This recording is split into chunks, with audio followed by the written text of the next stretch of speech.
Everyone, welcome to my cooking blog. তো আমি কি রান্না করছি আজকে আপনাদের সাথে শেয়ার করব। এর আগে তো অনেকগুলো ভিডিওতে আমি দেখিয়েছি যে আমি সি ফুড খাচ্ছি, সি ফুড নিয়ে ভিডিও করছি, কি আছে ডিনারে এগুলা। তো আজকে আমি হচ্ছে লাইভ দেখাবো যে আমি সি ফুড যে সালাডটা করি ভেজিটেবল দিয়ে, সয়া সসটা দেওয়ার পরে আমি একটু ভেজে নেবো। আমার আসলে অনেকেই সেদিন আমি কিছুদিন আগে একটা ব্লগ দিয়েছিলাম, সেটা হচ্ছে অক্টোপাসের রান্নার একটা ব্লগ। তো একটা দিদি ভাই আমাকে অনেকবার বলেছিল যে রান্নার ভিডিও লাগবে। আমি অবশ্য ওনার জন্য রান্নার ভিডিও মেক করেছিলাম। এটা কিন্তু অনেক ফুটে,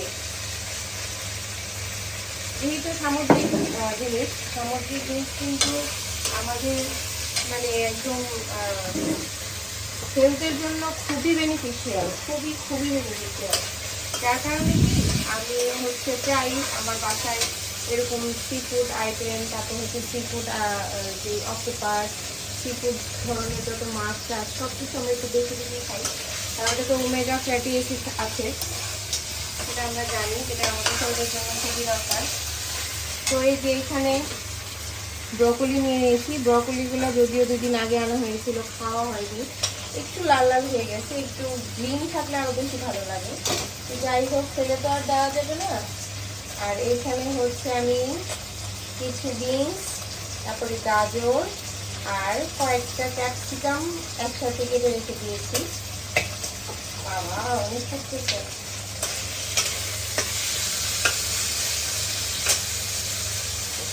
আমার এটা হচ্ছে অলমোস্ট ভাজা শেষ। এখন আমি এটার মধ্যে দিয়ে দিব হচ্ছে বারবিকিউ সস।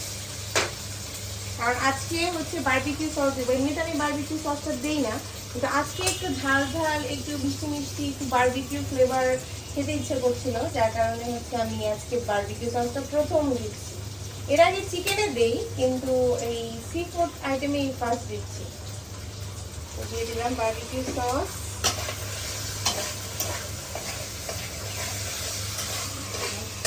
কালারটা জাস্ট দেখো কি সুন্দর আসছে কালারটা, এটা তো এমনি মুখে নিতে ভালো লাগবে।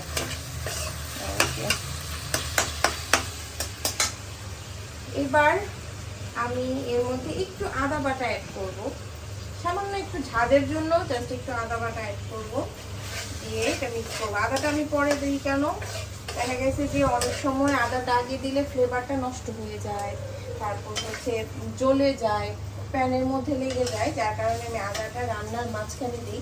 কারণ আমি এখন সবজিগুলো দিয়ে দিব, তো যার কারণে আমি হচ্ছে আদাটা দিয়ে দিলাম এখনই। এরপর আমি এখন দিয়ে দিব ভেজিটেবলসগুলো, green vegetables, green, orange, red, মানে দেখতে অনেক ভালো লাগতেছে। এগুলো দিয়ে দিচ্ছি। চলে গেল গ্রিন ভেজিটেবলস, দিয়ে দিলাম। এইরকম একটা ডিনার যদি প্রতিদিন আমরা ট্রাই করি, খাই, তাহলে আমার মনে হয় না আমাদের শরীরে কোনো প্রবলেম হবে। সো দিয়ে দিলাম। এখন আমি হচ্ছে এখানে একটু গোলমরিচ ক্রাশ করে দিব। এই যে আমার গোলমরিচের এটা সুন্দর না, কিউট। এটা দিয়ে এখন আমি একটু গোলমরিচ ক্রাশ করে দিব। যে কোনো খাবারে একটু গোলমরিচ যদি পড়ে তাহলে খাবারের টেস্টটা কিন্তু অনেক গুণ বাড়ে, তাই না? যাই হোক, আমার সবকিছু হয়ে গেছে দেওয়া। এখন জাস্ট একটু মিক্স করে আমি নামানোর আগ মুহূর্তে ব্রোকলিটা দিয়ে দিব, কারণ ব্রোকলিটা যেহেতু একটু নরম, সেই জন্য ব্রোকলিটা একটু নামানোর আগে দিব। একটু ভাজা ভাজা হোক। তো কারা কারা হচ্ছে আমার এইরকম ব্লগ পছন্দ করেন আমাকে অবশ্যই কমেন্টে জানাবেন। তা আমার কাছে বেসিক্যালি রান্না করতে ভালো লাগে, কিন্তু অনেক সময় দেখা গেছে আলসেমির কারণে মা আছে বাসায়, এই জন্য হয়তো বা অনেক সময় ইচ্ছা করলেও রান্না করি না। মা তো আছেই, রান্না করে, কিন্তু তারপরেও মাঝে মাঝে আসি, রান্না করি, মার সাথে হেল্প করি। এই ব্যাপারটা আসলেই অনেক ভালো লাগে। রান্না করতে বরাবরই আমার ভালো লাগে, এবং রান্না করার পরে যদি কাউকে খেতে দিই, সে যদি প্রশংসা করে তাহলে তো আর কথাই নেই। যাই হোক, আমার ভেজিটেবলটা অনেকটা হয়ে এসছে। এরপর আমি দিয়ে দিব এই যে ব্রোকলি। অনেকে হচ্ছে ব্রোকলি খায় না, কিন্তু আমার কাছে না ব্রোকলি এমনিতেও স্টেক করে একটু লবণ একটু গোলমরিচ দিয়ে খেতে অনেক বেশি ভালো লাগে। ব্রোকলি আমার সবসময় অনেক প্রিয়। এই যে রান্না প্রায় হয়ে আসছে। এখন ব্রোকলিগুলো একটু মানে ভাজা হলেই আমি হচ্ছে সার্ভিংয়ের জন্য আমার সালাদ রেডি।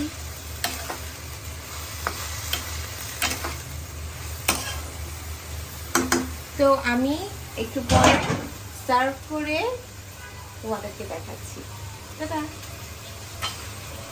তো এই যে আমার হচ্ছে এই সি ফুড সালাদের ফাইনাল লুক। স্মেলটা অনেক বেশি সুন্দর এসেছে। এখন হচ্ছে খাবারের পালা। দেখো মিঠি, সত্যি অনেক ইয়াম্মি একটা স্মেল আসছে। চলো আমরা খেতে বসি, আর আপনারা ভালো থাকবেন সবাই। টাটা।